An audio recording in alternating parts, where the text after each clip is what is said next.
Andrew Hutchings here, not a licensed physician, not giving medical advice, it's purely educational and entertainment. And there's a old famous saying that correlation is not causation. However, that seems to have been largely forgotten nowadays in many aspects of everything in the world. But I'm going to address it in a medical sense. Now, luckily, the examples I'm going to make are mostly known not to be causation. However, I was able to think of that myself, not to just make myself seem so great, but because it's very obvious. But I do always check what I think to see if it's been confirmed in actual experiments. Because at the end of the day, we only know what the experiments tell us. It doesn't matter how good a theory is if the experiments don't back up that theory.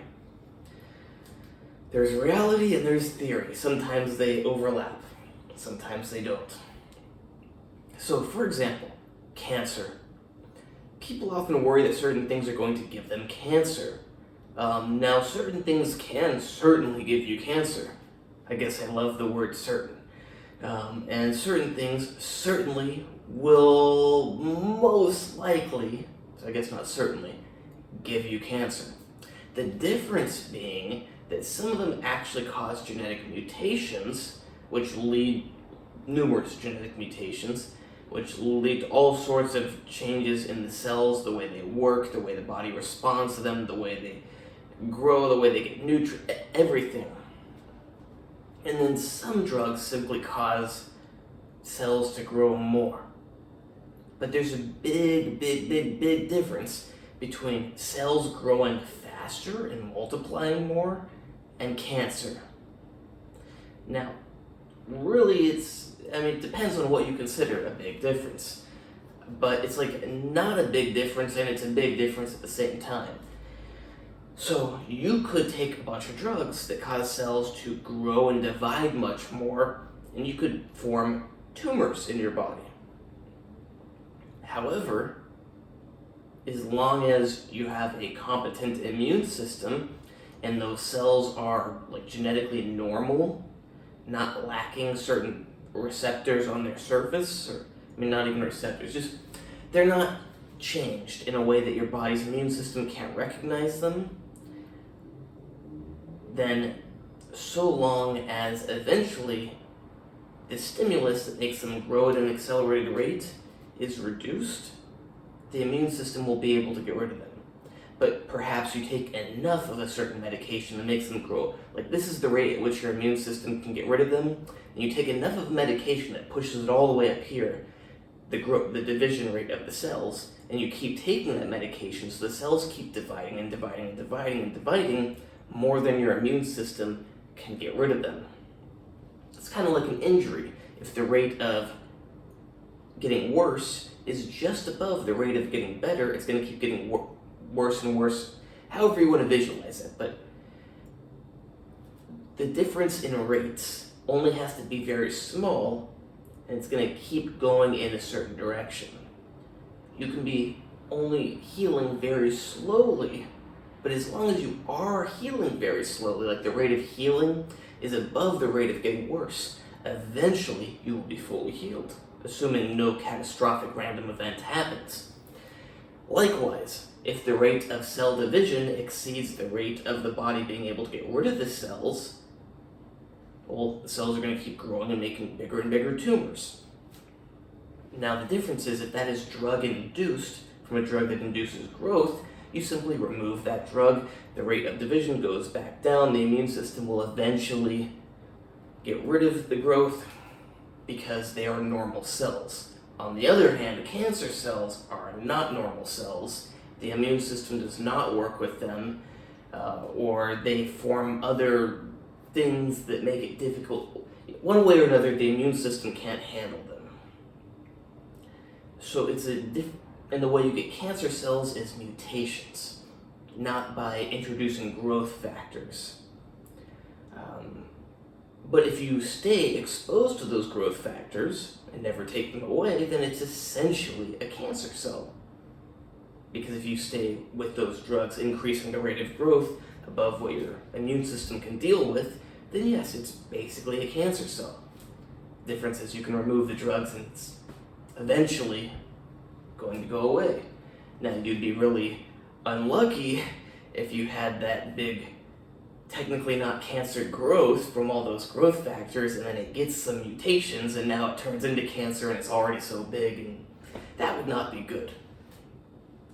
Point is, with medications that alter things, unless they cause actual mutations, which alter very important parameters, it's not really going to be an undefeatable cancer. Like, as we think of cancer, it's just going to be a growth that your body can get rid of once the drugs are removed. Correlation and causation. Cancer cells, amongst all of their different alterations they have, mutations, they often will self-lengthen their telomeres so the cells don't die. That does not mean that if you lengthen the telomeres in other cells that it's going to be cancer. The body can still get rid of the cells if they are problematic. The cancer cells, on the other hand, cannot be gotten rid of, and they can keep growing and growing and growing. Big difference. So medication, epitalon. I take epitalon. It does many things, but one of the things it does is it induces telomerase in your cells, which lengthens telomeres. I'm not worried that it's going to give me cancer, because making healthy cells live longer is different than making cancer cells live longer. Now, of course, the longer cells live, the more likelihood that eventually they will gather mutations. However, when that happens, the body is able to get rid of those cells, regardless of how long they can live. Just because they can live longer doesn't mean the body is going to allow them to live longer. Whereas cancer cells, they can live longer and they can avoid the body's assault team. So the body can't get rid of them and they keep going and going and going. And on top of this, because I don't like to only go by what I come up with, I like to make sure that it is indeed based in reality if there's evidence of it. And, sometimes there's no evidence either way, and then you have to go with your best thoughts based on logic and other evidence. But there is actually evidence that lengthening the telomeres with something like epitalon or other medications does not increase cancer. In fact, when your cells live longer, the healthy cells, and function better, you're at a lower risk of getting cancer. What a shocker that is, that when the good parts of you live longer. Video cut off the other day, but yeah, basically you're very unlikely to actually cause cancer from taking a certain drug that increases growth or longevity of cells or something, because it's just not how cancer works. Now, it can make cancer grow a lot better if you already have cancer, but in order to make normal cells into cancer cells, you would need a mutagen. It's not just because normal cells grow more. That's not the case. But like I said, they can act like cancer if they're always under the influence of certain drugs, which cause them to just keep growing and growing and growing and growing, and they're never taken away.